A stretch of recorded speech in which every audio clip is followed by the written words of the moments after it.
À tous, c'est pour nous un plaisir de vous retrouver aujourd'hui. En attendant que les autres participants se connectent, je vais vous donner quelques petits détails techniques, on va dire, pour le bon fonctionnement de cette première visioconférence pour nous. Déjà, toute l'équipe de Plein Cap se porte à moi pour vous remercier de votre rendez-vous. C'est vrai que ça nous fait plaisir. Donc, pour cette visioconférence, je vais mettre tout le monde, bien sûr, sauf Cédric et moi, en sourdine, puisque sinon, ça va être compliqué. Donc, vous pourrez nous entendre, on pourra converser ensemble, puisqu'il y a la conversation donc, qui est disponible, le chat. Donc, vous pourrez nous écrire des messages, si vous avez des remarques, des questions, et on fera un plaisir, bien sûr, d'y répondre. Donc, dans un premier temps, je vais vous présenter très rapidement on va dire, un rappel de la programmation de l'automne, puisque c'est vrai que vous êtes nombreux à nous appeler régulièrement, et ce, depuis le confinement, pour prendre de nos nouvelles, ce qui nous touche beaucoup, et savoir un petit peu ce que l'on concocte, ce qui a été maintenu, ce qui a été annulé, etc. Je vous passerai aussi un aperçu des projets 2021 sur lesquels on travaille. Tout ça pour vous dire qu'on ne vous oublie pas, bien sûr. Tout le monde, toute l'équipe s'active depuis des semaines pour travailler là-dessus. C'est surtout plus encourageant pour nous de travailler sur les projets 2021 plutôt que de vous appeler pour annuler des croisières. Et après, bien sûr, je laisserai la parole à Cédric pour la conférence donc, sur la Hanse. Donc, je dirais que progressivement, la France revient à un rythme presque normal. On essaie tous de reprendre nos petites habitudes. Tous vos projets du printemps ont dû se trouver bouleversés, vos projets de l'été également. Vous avez dû remettre, je pense, en question pas mal d'escapades, de voyages prévus. Donc, bon, on s'est dit aussi à l'automne, pour renouer un petit peu avec des rêves d'évasion, on a mis au programme des destinations plus proches. On a maintenu ce qui était déjà au programme, à savoir la croisière des villes de la Hanse, bien entendu, du 5 au 12 septembre à bord du Sans Souci. On a maintenu aussi les croisières maritimes à bord du Berlin, la Corse, les îles grecques, l'Espagne et les Baléares, je vous en reparlerai après. Mais on a ajouté donc 2 autres programmes assez proches, puisque certains d'entre vous nous ont appelés, nous ont dit on a envie de partir, on a envie de retrouver nos conférenciers, mais surtout pas trop loin. Donc, Oksana nous a concocté un petit programme dans son Berry, où elle a passé le confinement d'ailleurs, où elle a un charmant prieuré dans le Berry. Elle nous a fait donc un petit programme sur la ronde des châteaux du Berry. C'est surtout l'occasion de passer un bon moment avec Oksana dans cette région à la découverte de quelques châteaux, à un rythme très calme. Et surtout en restant dans le même hôtel. Enfin, c'est un circuit sans aucune difficulté qui aura lieu du 18 au 21 septembre. On a ajouté également, juste avant les fêtes de fin d'année, une croisière fluviale, fin de Noël outre-Rhin. Donc, c'est les marchés de Noël côté allemand, au départ de Cologne. Donc, volontairement, on a choisi cette croisière au départ de Cologne pour pouvoir rejoindre Cologne en train, puisque certains nous ont dit oui, on aimerait revoyager, mais l'avion, c'est pas sûr, etc. On hésite à prendre l'avion. Donc, à cela ne tienne, on a essayé de vous écouter. Donc, on a choisi ce programme au départ de Cologne, donc avec un départ de Paris en train pour rejoindre Cologne et une croisière de 5 jours sur les marchés de Noël à bord de l'Elegant Lady que certains connaissent. Pour répondre aussi à une question qui m'est posée très souvent au téléphone depuis quelque temps, tous nos départs ont été annulés du mois de mars jusqu'à la fin juin. Juillet, août, nous n'avons pas de programme. Les prochains départs pour nous sont septembre, donc avec la croisière fluviale des villes de la Hanse. Cette croisière, donc bien sûr, est maintenue puisque nos confrères allemands à qui nous affrétons le Sans Souci ont repris la navigation il y a 10 jours avec bien sûr des mesures de précaution, la prise de température à l'embarquement et la distanciation à bord, notamment au restaurant, dans la salle de spectacle et de conférence. Donc, des mesures sont prises à ce sujet. Donc, bien sûr, à l'heure où je vous parle, ce sont les mesures actuelles à début juillet. Personne ne peut savoir, bien sûr, comment ça sera en septembre ou octobre. Mais bon, s'il y a une quelconque modification, on n'hésitera pas, bien sûr, à informer les personnes concernées. Concernant les croisières maritimes, donc en octobre, on a le Tour de Corse au départ de Nice sur le Berlin, les îles grecques, l'Espagne et les Baléares. Pour l'instant, donc, ces croisières sont maintenues, mais personne au monde, pour l'instant, n'a de date de reprise pour les croisières maritimes. Tous les bateaux du monde sont arrêtés soit en mer parce que les ports sont fermés, soit ils sont à quai dans des ports.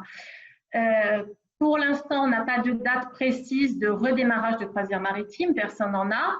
On attend surtout l'harmonisation de l'ouverture des frontières, un protocole sanitaire qui va être mis en place, mais c'est plus compliqué parce que les unités sont plus grosses, même si le Berlin reste un petit bateau, il y a beaucoup plus d'équipage et c'est surtout qu'on touche plusieurs pays, donc c'est plus compliqué au niveau maritime. Les institutions compétentes travaillent là-dessus et on l'espère, nous informerons prochainement, mais pour l'instant, la date n'est pas énoncée. Donc, si parmi vous, il y a des personnes inscrites, bien sûr, sur ces croisières maritimes, pour l'instant, tout est maintenu comme convenu. S'il y a une modification, on ne manquera pas de vous informer. À présent, donc, on va parler un petit peu de 2021 très rapidement. C'est juste pour vous mettre en haleine parce que c'est vrai que beaucoup me posent des questions aussi. Donc, on a pris du retard, je dirais, dans la brochure qui d'habitude, vous avez un avant-programme au printemps. Cette année, confinement oblige, tout s'est trouvé chamboulé. On avait un avant-programme, il a fallu le reconsidérer complètement, donc on a retravaillé sur tout cela et actuellement, voilà l'avant-programme sur lequel nous travaillons. Donc, il y a pas mal de choses. Nous espérons que tout puisse se faire. Après, je dirais, l'avenir le dira. Au fur et à mesure que les programmes sont finalisés, nous les mettons sur notre site internet directement. Brochures papier, vous les recevrez, je pense, à l'automne. Mais bon, pour l'instant, on met tout en ligne pour vous permettre déjà de vous inscrire. Donc, on commence. J'ai classé les programmes par catégorie, on va dire, de produits. Les croisières fluviales, ensuite les circuits accompagnés et après les croisières maritimes. Donc, au printemps, on a une croisière fluviale qui est le report de la croisière des peintres en Hollande qui devait avoir lieu au mois d'avril. Elle a été annulée à cause du Covid. Donc, elle est reportée du 31 mars au 7 avril. C'est un départ de Paris en train vers Amsterdam. Ensuite, on a une autre croisière fluviale qui est une nouveauté, un nouvel itinéraire cette fois-ci, donc toujours à bord de l'Elegant Lady. C'est les cités d'art et d'histoire entre Rhin et Meuse, donc avec des escales plus orientées vers la Belgique, avec toujours la thématique culturelle des peintres. Nous programmons aussi quelques circuits accompagnés par vos fidèles conférenciers, soit Oksana, soit Cédric. Cédric a travaillé et nous allons bientôt finaliser ce programme sur un circuit Chypre, un circuit donc en 5 jours, donc à la découverte de l'île d'Aphrodite. On va remettre au programme en mai les îles anglo-normandes. C'est un circuit que l'on avait fait il y a quelques années qui a beaucoup plu aussi et qui n'est pas très loin. Donc les îles anglo-normandes en mai. L'Arménie également en mai. Après, pour continuer donc avec notre programmation, nous allons avoir à l'automne d'autres croisières fluviales avec le report de la croisière du lac Baïkal sur l'Imperia, donc qui a été annulée, qui devait être en juin 2020, qui est reportée en septembre 2021. Nous reprogrammons la croisière fluviale sur le Cruise Lake Moscou-Astrakhan, qui a eu lieu l'année dernière et c'était une première, un véritable succès. Donc nous la reprogrammons. C'est un départ de Paris en avion vers Moscou et la descente jusqu'à Astrakhan avec la découverte de très belles villes d'art. Donc ça, c'est en septembre 2021. Et nous programmons à nouveau un itinéraire que l'on a fait il y a quelques années aussi à bord de l'Elegant Lady, parc et jardin de Franconie, donc à la découverte d'une région allemande aussi assez peu connue. À l'automne aussi, 2 circuits accompagnés par nos conférenciers de villes de capitales, donc Zagreb et Ljubljana en septembre 2021. Et en novembre, on espère donc la découverte de l'Expo universelle de Dubaï avec Cédric. Ensuite, donc, le volet croisière maritime que vous attendez tous, je le sais. Alors, on a mis un bon nombre de programmes en place. Tout n'est pas encore finalisé. Alors, certaines croisières seront des affrètements des croisières francophones, comme vous pouvez les connaître jusqu'à maintenant. D'autres croisières, ce sera uniquement un groupe de 40-50 passagers plein cap avec un conférencier plein cap qui fera les conférences et les excursions privatisées. On commence donc au printemps donc, un itinéraire Grèce-Israël au départ d'Athènes, donc sur le Hambourg au printemps du 28 mars au 6 avril. Ensuite, un itinéraire assez original vers l'Espagne, mais la Cantabrie, une région qu'on a peu l'occasion de découvrir, hein, donc toute la côte cantabrique de l'Espagne, cette région très verdoyante. Comme chaque année, nos deux affrètements du Hambourg, les fjords de Norvège, les fjords et le Spitsberg. Nous allons aussi remettre au programme les capitales de la Baltique. Donc là, ce n'est pas un affrètement complet, mais un groupe sur le bateau, à la découverte de ces grandes villes du Nord à la période des Nuits Blanches, bien sûr. De nouveau, le Groenland, que l'on a fait il y a quelques années et qui est plébiscité aussi. Ça fait pas mal de temps qu'on nous dit quand retournez-vous au Groenland. Eh bien voilà, nous vous avons entendu, hein, du 28 août au 5 septembre. Avec le Hambourg, on retourne au Groenland.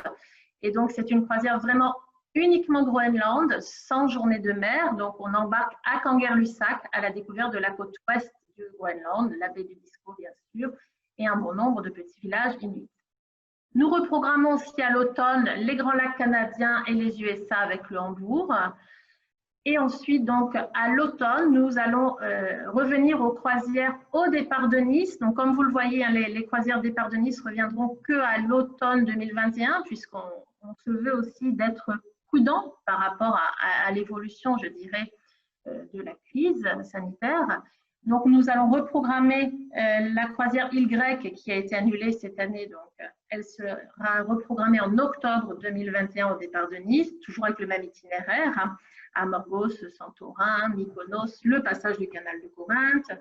Et nous allons reprogrammer aussi la croisière Algérie que nous avons malheureusement annulée et que beaucoup d'entre vous attendent. Donc, celle-ci sera reprogrammée en octobre 2021. Le Cap-Vert que nous avons annulé aussi sera reprogrammé en novembre. Et déjà, on sait qu'en 2022, en janvier, Cédric repartira aussi vers l'Antarctique, une destination aussi qui plaît beaucoup. Donc voilà, je dirais ce qui se trame pour le menu 2021. Et encore une fois, on vous tiendra informé au fur et à mesure que nous finalisons donc les programmes. À présent, donc, je vais revenir à notre sujet du jour, à les capitales allemandes de la Hanse, en vous présentant succinctement, bien sûr, le bateau qui est le Sans Souci que Plein Cap affrète pour cette croisière. Nous avons déjà affrété il y a quelques années. Pour ceux qui connaissent l'Elegant Lady, c'est un petit peu le même type de bateau en plus petit. Le Sans Souci est un bateau qui a 40 cabines, des cabines de 12 mètres carrés environ, et qui accueille environ 70 passagers à son bord. C'est un bateau donc, qui fait 82 mètres de long, 9,50 mètres de large et 1,10 m seulement de tirant d'eau, qui lui permet donc de naviguer sur des fleuves où peu de bateaux peuvent aller. Il se faufile vraiment sur des fleuves et des canaux un peu inaccessibles à des unités plus importantes. Donc sa petite taille nous permet, comme d'habitude, de l'affréter pour une croisière 100% francophone avec nos conférenciers, puisque pour ce départ, vous retrouverez Cédric et le commandant Homé. Donc, c'est une taille, je dirais, toujours très confidentielle, avec une atmosphère conviviale et intimiste que vous pourrez retrouver à bord. Comme sur toutes nos croisières, vous retrouverez aussi, en plus du programme de conférence, un programme d'animation, avec sur cette croisière comme animateur donc Marion Rousset qui sera au rendez-vous comme sur la plupart de nos croisières fluviales. Et chaque soirée sera animée, puisque nous recevons, comme sur toutes nos croisières fluviales, des artistes classiques et lyriques sur la plupart des escales, donc des artistes locaux, pour vous faire découvrir aussi ce volet de la culture musicale. Les partie commune de ce bateau, donc le Sans Souci. Donc ici, vous avez le hall, la réception. C'est un bateau qui est très lumineux. Le salon, donc, où se déroulent les soirées et également les conférences en journée. Le restaurant ici, donc comme sur toutes nos croisières, les boissons sont incluses à table, vous avez l'habitude. Je vous ai mis aussi le plan du bateau ici pour visualiser vraiment ce petit bateau. Vous voyez, donc, il est constitué de 2 ponts uniquement. Le pont supérieur où se trouvent donc les cabines supérieures, la réception et le salon à l'avant du bateau, et le pont principal, donc les 2 ponts sont reliés par un ascenseur où se trouvent des cabines et le restaurant. Et tout en haut se trouve donc le pont Soleil où vous pouvez admirer les paysages au fil de notre navigation fluviale. Les cabines ici même, donc les cabines du Sans Souci, elles ressemblent beaucoup aux cabines de l'Elegant Lady. Pour ceux qui ont connu le Sans Souci il y a quelques années, il a été entièrement refait à l'hiver 2018-2019. Toutes les cabines ont été refaites. Et sur le pont supérieur, vous apercevez donc ces cabines qui font donc 12 mètres carrés à peu près, très fonctionnelles et lumineuses, avec ces grandes baies vitrées qui peuvent s'ouvrir. C'est la nouveauté sur le Sans Souci comme sur l'Elegant Lady. On a des baies vitrées maintenant dans les cabines du pont supérieur. Les cabines du pont principal sont tout aussi confortables, sauf qu'il n'y a pas de baies vitrées. Ce sont donc des grands sabords, une fenêtre qui fait la largeur de la cabine, mais qui ne s'ouvre pas. C'est la seule différence entre les deux catégories de cabines. Sinon, l'aménagement, la superficie sont vraiment identiques sur ce bateau. Donc voilà un petit peu ce qui vous attend à bord du Sans Souci. Voici d'autres photos du bateau. Vous apercevez également le pont Soleil ici même. Donc voilà une rapide, je dirais, présentation du Sans Souci. Donc, s'il y a des questions, bien sûr, par rapport au bateau, vous n'hésiterez pas à nous les poser, à nous écrire pour nous les poser. Sans plus attendre, je vais passer la parole, bien sûr, à Cédric, qui va rentrer dans le vif du sujet pour la présentation des escales, ce que vous attendez. Merci et à tout à l'heure.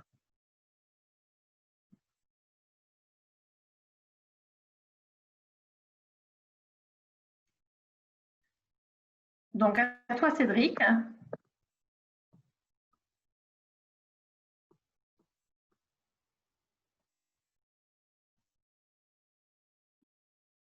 Voilà, j'ai récupéré la voix. Bonjour à tous. Alors, quelques instants, le temps, voilà, pour Magali de me donner la main et que je puisse, moi, partager mon écran.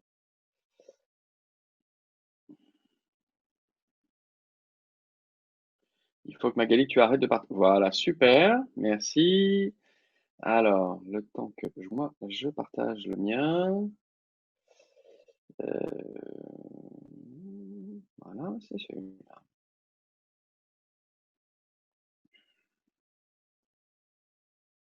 Et voilà. Alors, bonjour, je disais donc à tous, à toutes, j'espère que vous allez bien. Eh bien, évidemment, c'est un très grand plaisir de vous retrouver aujourd'hui pour ce moment qui est, on va dire, enfin annonciateur de voyage au pluriel. Aujourd'hui, c'est surtout cette croisière donc des capitales allemandes de la Hanse. Hein. Donc, évidemment, je vais parler pendant les prochaines minutes. Ce très beau pays qu'est l'Allemagne, grand et beau pays que j'apprécie particulièrement parce que j'y vais de temps en temps pour plein cap, bien sûr, pour des croisières fluviales, maritimes, et puis il m'arrive même d'y aller pour mes vacances. Alors, maintenant, en préambule, je tiens un petit peu à m'excuser parce que, oui, ici, ma chevelure, elle n'est pas encore tout à fait sous contrôle. J'habite un pays où les barbiers, les coiffeurs n'ont pas encore ouvert leurs officines, donc ça devrait être pour très bientôt. J'ai pris rendez-vous. Mais maintenant, on va passer aux choses sérieuses, très sérieuses, puisque on va vous parler un petit peu de cette croisière. Alors, on va, voilà, comme ça. Nous allons découvrir cette région donc du nord de l'Allemagne. On est à l'ouest de Berlin, on est au sud de la péninsule où se trouve la frontière avec le Danemark. On sera dans ces terres de très grands artistes comme Handel, Mendelssohn, Brahms. On sera donc en bonne compagnie. Avec le Sans Souci, on va naviguer sur deux fleuves qui terminent leur cours en mer du Nord, avec de grands estuaires, c'est la Weser et c'est donc l'Elbe. On va naviguer également sur deux canaux. L'un est un canal fluvial avec un nom assez technique, qui s'appelle le Mittelland Canal, ça veut dire en fait le canal entre les terres du territoire, enfin du milieu du pays. Un canal donc, qui permet de rejoindre la Weser à l'Elbe et qui permet aussi de connecter quasiment l'ensemble des fleuves allemands, voire européens, puisqu'on connecte le Rhin. Avec le Rhin, on peut se connecter au Danube. Et tout ça donne à l'Allemagne eh bien le plus grand réseau fluvial navigable en Europe. C'est quelques 6000 kilomètres, sans doute l'un des plus utilisés d'ailleurs, pour le fret, mais également pour les navires touristiques, évidemment, comme le Sans Souci. Le second canal que nous allons prendre, ça sera lui un canal maritime, c'est le fameux canal de Kiel, tout aussi important pour l'Allemagne, construit pour des raisons d'abord plus militaires. Avant, bien sûr, la Première Guerre mondiale, il a été régulièrement agrandi pour permettre aux bateaux, alors de nos jours petits et moyens, d'éviter de faire un détour par le nord, par les eaux danoises, et donc de rejoindre plus facilement la mer du Nord à la Baltique. L'arrivée en mer Baltique, ça sera bien sûr la fin de notre voyage. Alors pour ceux qui me connaissent, vous savez que j'aime bien les cartes. Alors on va utiliser des cartes. Il faudrait d'abord que j'appuie. Voilà, j'ai oublié d'appuyer. Donc voilà un petit peu notre itinéraire. Comme vous voyez d'ailleurs le titre le nom hein, de cette croisière, capitale de la Hanse, capitale allemande de la Hanse. Hein, ce mot de Hanse, alors vous avez sans doute, j'imagine, entendu, parce que lorsqu'on se promène, lorsqu'on fait des croisières en mer Baltique, en Scandinavie, eh bien, on parle bien sûr de la Hanse. Alors juste pour rafraîchir votre mémoire, hein, c'est bien sûr cette association de villes commerçantes allemandes à partir du XIIIe siècle qui, dans un premier temps, veulent surtout se protéger des pirates et puis qui, très rapidement, eh bien, vont comprendre que l'association leur permet de contrôler le trafic très lucratif du commerce en mer Baltique et pas seulement en mer Baltique, également en mer de Norvège. Bon, l'association était dirigée depuis Lübeck, mais d'autres ports allemands vont comme cela se joindre, bien sûr, à cette association. Hambourg, Brême, et puis on aura aussi des villes intérieures, pas seulement des villes portuaires, Brunswick, la petite ville de Lunebourg, eh bien, vont être aussi membres de cette association, de cette ANSE, qui donnait à l'ensemble de ses membres eh bien, des privilèges commerciaux très importants. Alors là, sans avoir vraiment d'armée, eh bien, était capable de mettre en place des blocus commerciaux, et donc de provoquer dans ceux qui refusaient la mise en place de ce contrôle, provoquer des troubles sociaux, politiques. Donc c'était une arme redoutable, et ça a permis eh bien, à la Hanse voilà, de contrôler, d'imposer ces monopoles d'échange. La Hanse va comme cela durer et puis s'étioler à partir de la fin du XVIe siècle, vraiment disparaître au XVIIe siècle. Mais le nom est resté. Le nom est resté et c'est vrai que si vous volez un jour avec la Lufthansa, hein, vous allez voler comme cela avec la Hanse des airs, hein, puisque c'est le nom hein, de cette compagnie. Alors, voilà, j'avais oublié d'appuyer sur cette carte. C'est cette carte que je voulais vous montrer. Cette carte, donc, avec évidemment ce réseau commercial, je disais, de la Hanse. Maintenant, on va naviguer effectivement dans cette Allemagne du Nord. Ça correspond, alors c'est ce que je vous montre, la petite carte. Pour ceux qui me connaissent, vous savez que j'aime bien utiliser des cartes. Voilà, donc la carte que vous avez à gauche est une carte de l'Allemagne physique. On voit très facilement hein, qu'il y a trois ensembles, hein, trois compartiments finalement, si vous voulez, pour comprendre cet espace géographique, cet espace physique de l'Allemagne. Tout à fait dans le nord, c'est ce qu'on appelle la zone des Grandes Plaines du Nord. Et c'est un espace fondamental pour la construction de l'Allemagne, mais également d'une partie de l'Europe. C'est par là qu'arrivent eh bien, les populations, les migrations européennes. C'est dans ces régions qu'on va trouver des richesses importantes dans le sous-sol. Alors, ces richesses du sous-sol vont permettre l'industrialisation à partir du XVIIIe siècle. On va également dans ce sous-sol, dans ce sol en tout cas, trouver un sol très riche qui permettra, lui, eh bien, la mise en place d'immenses cultures, d'immenses champs de céréales.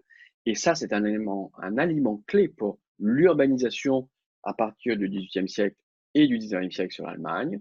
Et puis ce territoire du Nord, c'est aussi un territoire qui, comme le reste de l'Allemagne, c'est pour ça que j'ai mis cette petite carte sur la droite de votre image, à droite de votre image, cette carte qui est une carte de l'Allemagne très divisée, très morcelée, une carte du XVIIe siècle, où on voit alors on ne voit pas tous parce qu'ils n'apparaissent pas tous, mais 350 États de taille, d'influence très variable. Donc un espace très divisé, mais c'est par le nord de l'Allemagne que l'Allemagne va gagner son unité sous l'action des princes de Prusse. Alors bon, je ne vais pas aller beaucoup plus loin dans les détails historiques, on aura l'occasion avec Jean-Marie Homais, bien sûr, et moi-même de vous parler de cette étonnante, fantastique, fascinante histoire de l'Allemagne, de sa culture, à l'occasion, bien sûr, de notre conférence à bord du Sans Souci. Alors, comme la carte l'indique, à nouveau, je vous fais apparaître cette carte donc, de l'itinéraire. On va faire des escales, on va toucher, dans la carte ne le montre pas, mais 5 régions, 5 landes. Alors, ces landes, eh bien, il y en a 16 en Allemagne, hein, on est dans ce qu'on appelle une république fédérale. L'an dernier, en 2019, on a fêté les 30 ans de la réunification. Évidemment, c'est un événement majeur, hein, de la fin du XXe siècle, on s'en rappelle tous, qui a mis fin donc à l'existence de cette division allemande entre la RDA et la RFA. Tout cela a été issu, bien sûr, de la défaite allemande, hein, du régime d'Adolf Hitler et d'occupation de l'Allemagne par les Alliés, soviétiques inclus. Alors, depuis 16 ans, vous avez à l'image, elle n'est pas très souriante sur cette photo, mais ça lui arrive, Angela Merkel, qui est à la tête de cette première puissance économique européenne, qui à partir de demain d'ailleurs, eh bien, sera à la tête de la présidence tournante du Conseil de l'Union européenne pour les 6 prochains mois, jusqu'à la fin de l'année. Celle qu'on appelle, les Allemands gentiment l'appellent Mutti, est en pleine forme, hein, vous avez vu, vous avez pu sans doute suivre ça. Elle est soutenue par presque 80% des Allemands qui ont beaucoup apprécié sa façon de gérer la crise sanitaire qu'on vient tous de traverser. Une fois de plus, l'Allemagne a fait mieux que ses partenaires européens. Ça tient peut-être au savoir-faire d'Angela, c'est une scientifique de formation, alors elle a su expliquer, calmer les tensions, les angoisses de ses concitoyens. Ça tient aussi à d'autres phénomènes, comme par exemple l'organisation fédérale de l'Allemagne. On a un État fédéral qui consulte l'ensemble des États composants faisant donc l'Allemagne. On consulte avant chaque prise de décision et ça aussi c'est un reflet de l'histoire allemande, eh bien l'État fédéral n'a quasiment pas beaucoup de pouvoir, il peut recommander, mais il peut rien réellement imposer. Ça c'est, je disais, bien sûr, quelque chose qui est lié à son histoire, hein, l'histoire de l'Allemagne. Alors j'arrête les digressions, maintenant je retourne à notre itinéraire. Vous le savez, on va donc comme cela partir de Paris le samedi 5 septembre en direction de Hambourg. Une fois à Hambourg, on prend l'autocar et on rejoint le Sans Souci dans le port de Brême. Petite heure de trajet. Alors, bon, Magali m'a donné quelques informations techniques, en particulier pour ceux qui sont curieux de cela. Les horaires définitifs des vols seront communiqués un mois avant le départ. Le samedi 5 septembre, je disais, donc on va surtout consacrer notre journée au voyage, à l'installation à bord du Sans Souci. Ça sera l'occasion de vous présenter le bateau, de vous présenter toute l'équipe. Et puis c'est surtout donc à partir du 6, le lendemain, le dimanche, on va commencer l'itinéraire, les visites. La première excursion, elle se déroulera le matin donc à Brême. Lorsqu'on est à Brême, on a beau être dans le land qui s'appelle le land de Basse-Saxe, on est à Brême dans un état, dans un land lui-même. La ville est très jalouse de cet avantage institutionnel qu'elle partage d'ailleurs aussi avec la ville de Hambourg. C'est un écho à l'histoire. La ville a été fondée par Charlemagne. C'est surtout une ville hanséatique et une ville libre d'empire. Alors Brême est toujours un port de pêche important en Europe, un des premiers, mais on est quand même loin de la côte, hein. On est donc à l'entrée, enfin au début de l'estuaire, de la Visère, et parce qu'il y avait concurrence trop forte avec le port de Hambourg, eh bien au début du XIXe siècle, on a comme cela construit un port satellite à la sortie de l'estuaire qui s'appelle le port de Bremerhaven. Alors au cours de cette excursion, on va rejoindre le centre-ville et en particulier, on va comme cela, eh bien, arriver sur la place centrale, le markt, le marché. On dit de forme un peu irrégulière. Vous voyez ces maisons maisons anciennes qui bordent comme cela la place. Elle est dominée, cette place, par l'hôtel de ville, le Rathaus. Alors, bon, vous le savez, hein, pour ceux qui me connaissent, je ne parle pas un mot d'allemand, donc mon accent est tout à fait ridicule, je l'assume.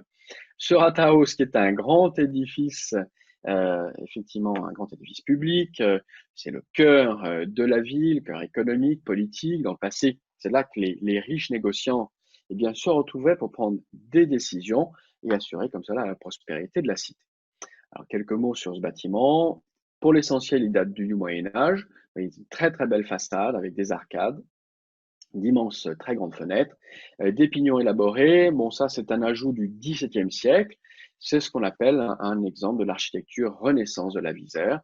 Vous voyez très bien l'image que la brique domine. Hein, on est effectivement dans un pays de briques. Il y a quand même des structures en pierre, en grès, et une place sur laquelle on va trouver également des statues, alors qui n'ont aucun rapport les unes par rapport aux autres. La première que vous voyez à l'image, cette statue, eh bien, c'est celle, on l'appelle la statue des musiciens de Brême. 4 personnages principaux du conte éponyme des frères Grimm, le coq, le chat, le chien et l'âne. Une histoire amusante qui raconte l'union de ces 4 animaux menacés par les hommes et qui, en s'unissant, finissent par faire fuir les voleurs installés dans une maison. Une histoire un petit peu compliquée, mais là, j'ai résumé. Quant à l'autre statue, il s'agit de la représentation d'un chevalier, le chevalier Roland, c'est une grande statue d'ailleurs, on voit qu'un petit bout de la statue, on voit pas bien sa hauteur, elle fait plus de 10 mètres de hauteur. Elle est abritée sous un dais gothique, elle date du début du XVIe siècle. Roland est un héros mythique de la Ligue hanséatique. Il est devenu le symbole de la liberté et de l'indépendance de Brême. Voilà pourquoi il est souvent décoré d'ailleurs. Si on arrive un jour de fête, eh bien, il est décoré pour les fêtes organisées à Brême. Alors, en suivant notre guide, sur un côté de la place, eh bien, se dresse cette cathédrale de Brême, caractérisée ou caractéristique dominante, ce sont ces 2 tours, bon, qui sont d'un ajout un peu tardif, seulement du XIXe siècle. Le reste de l'église est plus ancien. La première église date même du 8e siècle. C'était une demande de Charlemagne à un évêque anglo-saxon qui s'appelait Villade. Il ne reste pas grand-chose de cette église qui devait être sans doute une conception à colombage. On a surtout donc là, je disais, un évêque anglo-saxon qui arrive là pour convertir les païens de cette région. Alors, on continue la visite. On va passer par eh bien, un quartier qui s'appelle le quartier de Boschstrasse, une rue étroite, assez amusante dans cette ville de Brême pour sa physionomie. C'est le résultat d'un aménagement qui a été fait au XIXe siècle, notamment financé par un riche marchand en café. Donc, toujours des maisons en briques avec un aspect original un peu plus moderne, donc du XIXe siècle. Et puis, on ira voir également un autre quartier qui est le quartier de Schnoor, qui est un ancien quartier de pêcheurs. Bon, on a réaménagé les maisons, elles étaient un peu insalubres au début du XXe siècle. Et depuis, eh bien, on a essayé de conserver leur cachet, même si bon, c'est un quartier un peu plus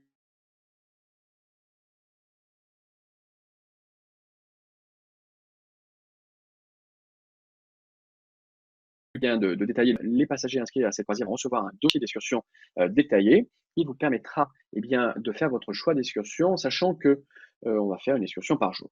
Pour vous inscrire, il faudra simplement renvoyer le formulaire qui sera joint à ce dossier. Alors, en fin de matinée de ce dimanche 6 septembre, on va rejoindre le bord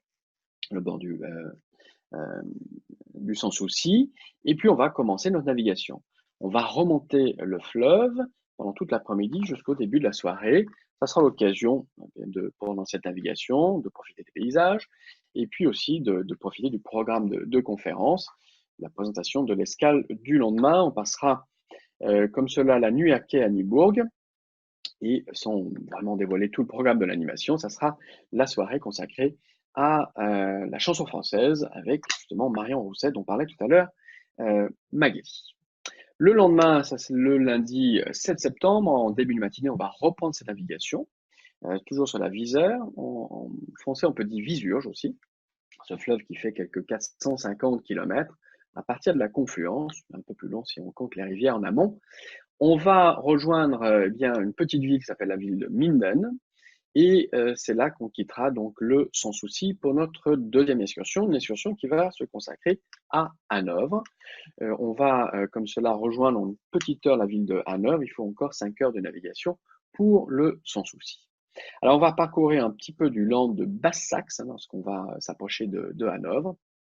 C'est quand même le second land par la taille après la Bavière, avec des frontières plus récentes parce que réellement le dessin, les frontières de ce land datent seulement de 1946, c'est le résultat de l'occupation britannique, et on a repris en partie les anciennes frontières, on va dire, du royaume de Hanovre. Alors, le royaume de Hanovre, la maison de Hanovre, hein, bien sûr, est appelée à un grand destin, et pour moi qui vis de ce côté-ci de la Manche, c'est quand même Georges Louis qui est le fils de l'électrice Sophie de Hanovre, qui devient Georges Ier de Grande-Bretagne. On est au tout début du XVIIIe siècle.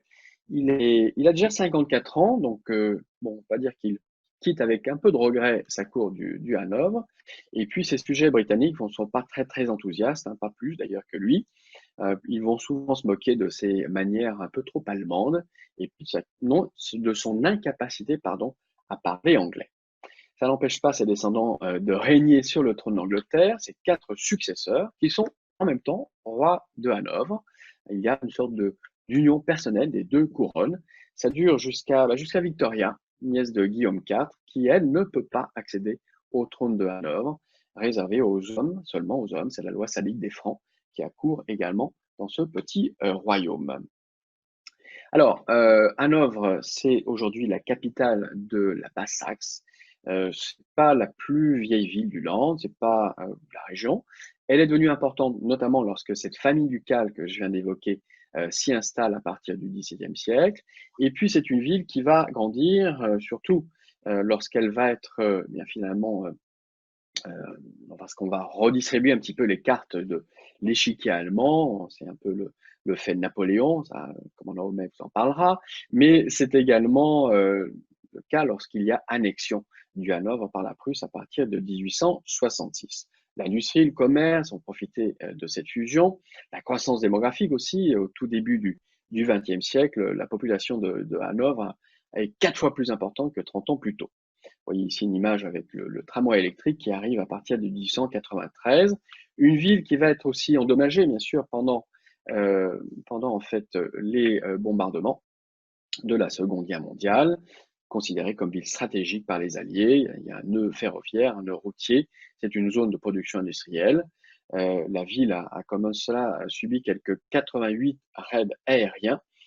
La reconstruction, on l'a reconstruit effectivement, on a essayé de préserver le patrimoine, de restaurer une partie de ce patrimoine. Vous voyez qu'il y a une église qui n'a pas été restaurée pour montrer évidemment le martyre un petit peu de la ville. Alors, on va se promener et au cours de la visite à Hanovre, on ira voir l'église du marché, identifiable, elle, par sa tour carrée, qui appartient à ce qu'on appelle le gothique de va dominer une partie de l'Europe du Nord, et en particulier en Allemagne du Nord, ce gothique de briques qui va se répandre en particulier sur les villes hanséatiques.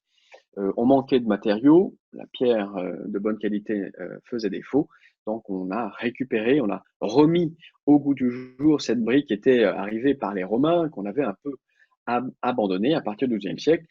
Il y a un retour de la brique, à nouveau par l'Italie d'ailleurs, et on va comme cela adapter différents styles architecturaux, le roman dans un premier temps, le gothique, la Renaissance, avec ce matériau.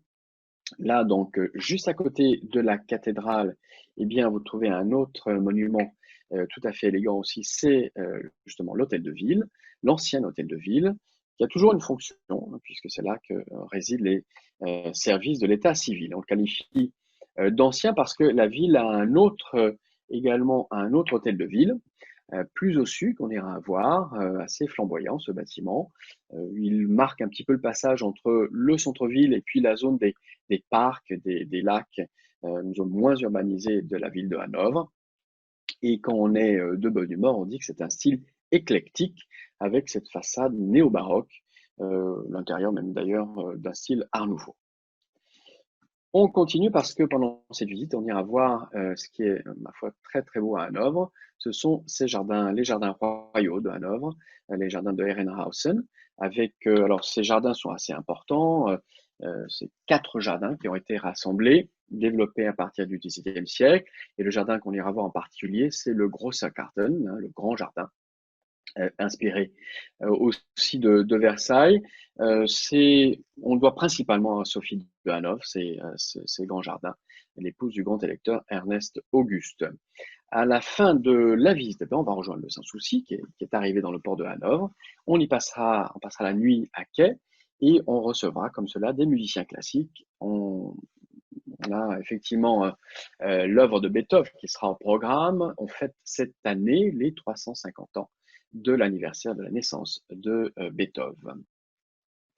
Alors le lendemain, eh bien le lendemain, on va continuer notre itinéraire. Le matin, on quittera Hanovre, on va rejoindre comme cela, on va naviguer sur le canal, je vous disais tout à l'heure, du Mittelland Canal, hein, cette pièce maîtresse de l'économie allemande, 325 km de réseau artificiel, de voies artificielles, c'est l'un des plus grands, achevé d'ailleurs, et c'est ce que montre l'image, achevé juste avant la Seconde Guerre mondiale par le Troisième Reich.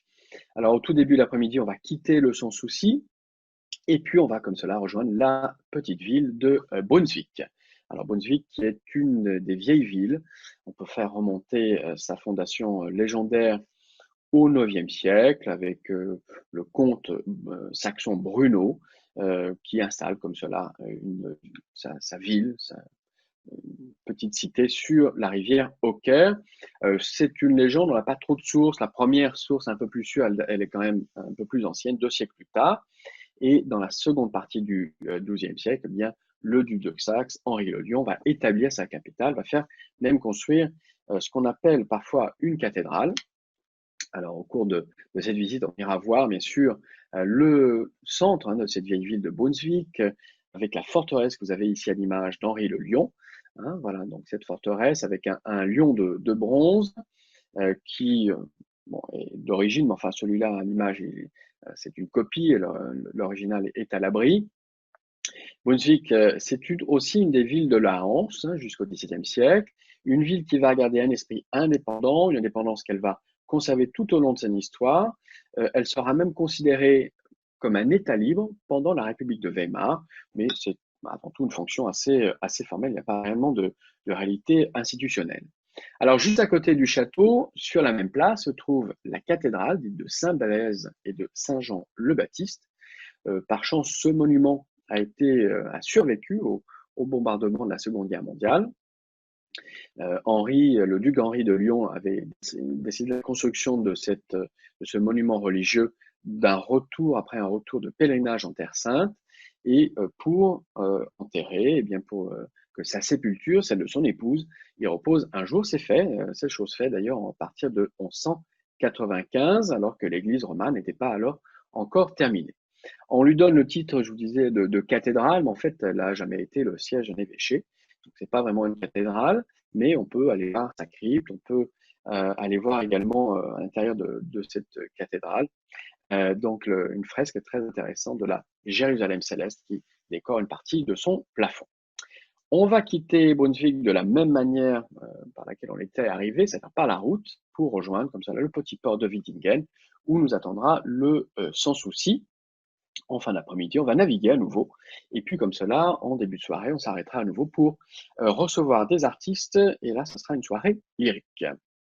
Alors, le lendemain, eh bien le mercredi 9 septembre, on va comme cela naviguer davantage sur et profiter un petit peu des rives de l'Elbe, hein, ce grand fleuve allemand aussi, européen d'ailleurs, plus que pas seulement allemand, puisqu'il prend sa source dans l'actuelle République tchèque, à peu près 1000 km de longueur, ce fleuve, 727 km en Allemagne, et puis un fleuve qui a souvent joué le rôle de frontière, par exemple entre les Saxons et les Slaves, également une frontière, puisque c'est là que les forces soviétiques et américaines se retrouvent en 1945, et également l'Elbe est une frontière pendant la guerre froide, jusqu'en 1989, c'est la frontière entre la RDA et la RFA, un fleuve que l'on va retrouver assez pollué, d'ailleurs au moment de la réunification, qui va être tout à fait nettoyé et qui, même on a essayé de réintroduire, on est arrivé à réintroduire les saumons dans ce fleuve, donc qui est beaucoup moins pollué qu'avant.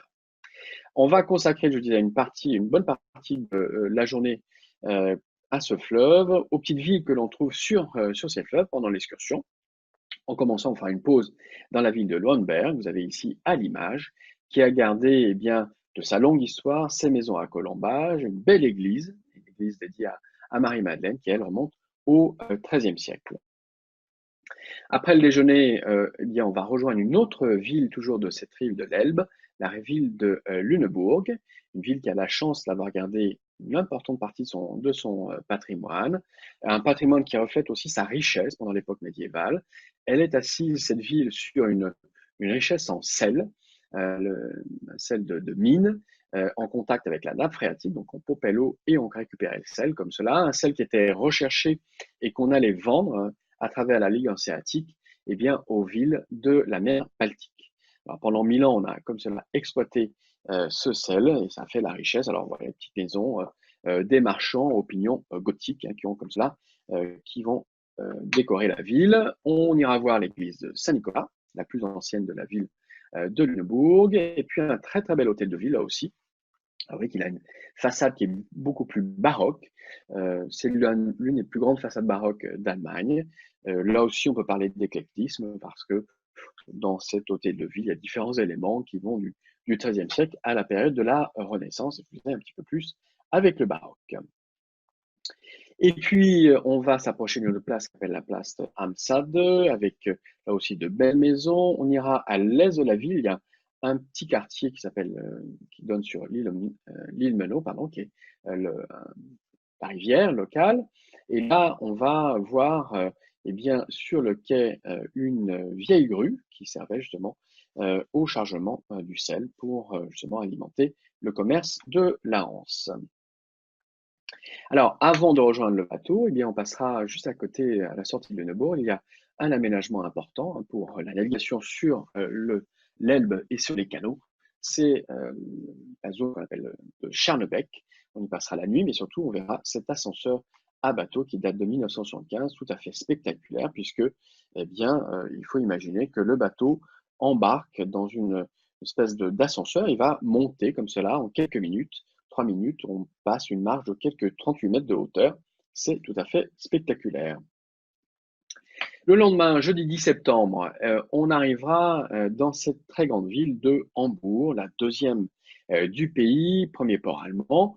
Un État dans l'État, parce que comme même, on est dans ce qu'on appelle un Staatsland, c'est-à-dire un des Länder allemands. Alors, un État donc situé dans l'estuaire de l'Elbe, on est à 110 km de la côte de la mer du Nord. Là, il y a la confluence aussi de deux autres fleuves, la Ster et la Bille. Hambourg est une ville de presque 2 millions d'habitants, un petit peu moins de 2 millions.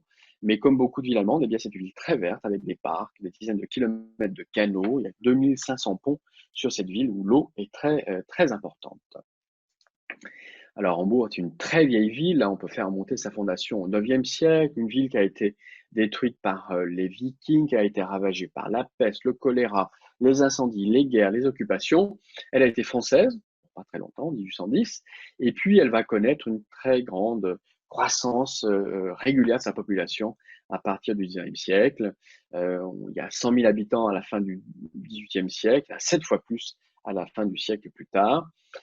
Entre le 24 juillet 1943 et le 3 août 1943, eh bien, l'opération Gomorrhe est l'un des bombardements stratégiques très meurtriers de la Seconde Guerre mondiale.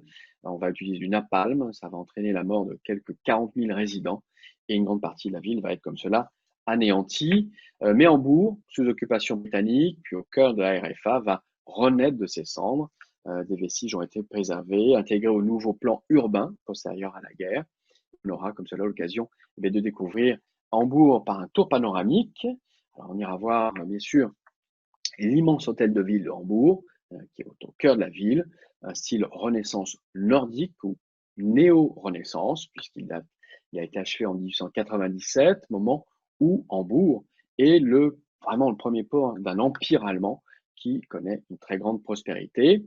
Une ville aussi qui a été dirigée pendant des siècles par des marchands plutôt que par des princes, qui se considère toujours comme une ville libre, hanséatique, et encore de nos jours, le maire de Hambourg, lorsqu'il a des visiteurs de marque, de prestige, des chefs d'État, eh bien le maire ne descend pas les escaliers de son hôtel de ville, il accueille ses invités en haut des marches, une cérémonie qui souligne l'importance, la valeur de la ville, de son statut.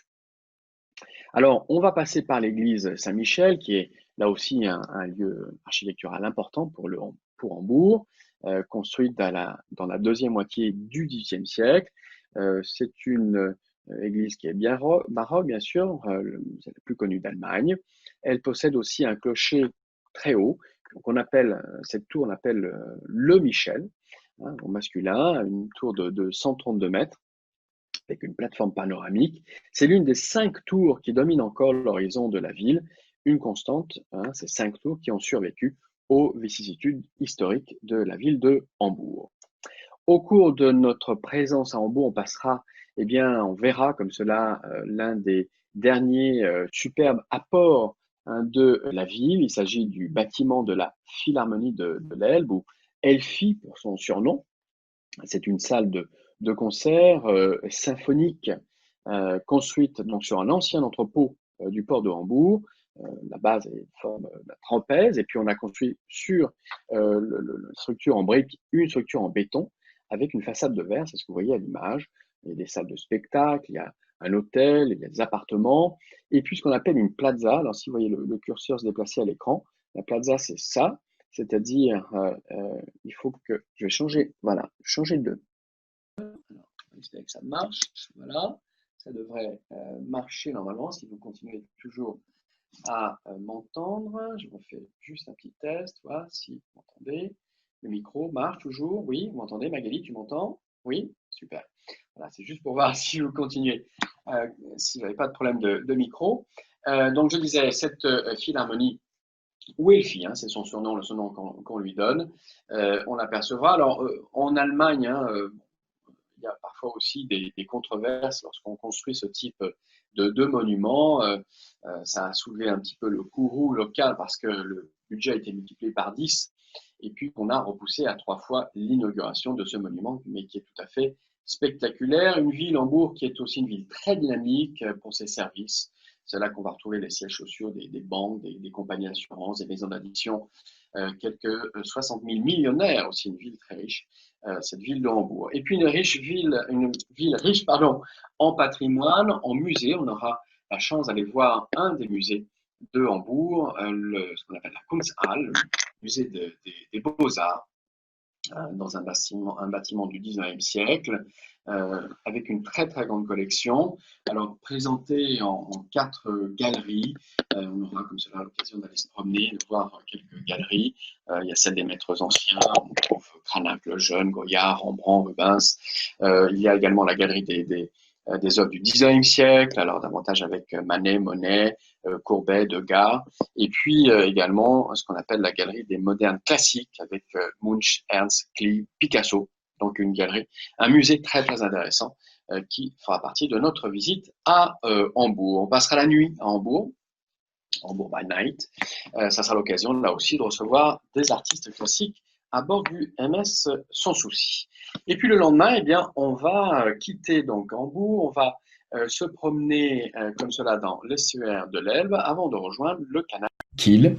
Ce canal maritime qui connecte donc à la Baltique, 98 kilomètres. Pas de problème avec le micro, ça marche encore? Oui, oui, j'espère.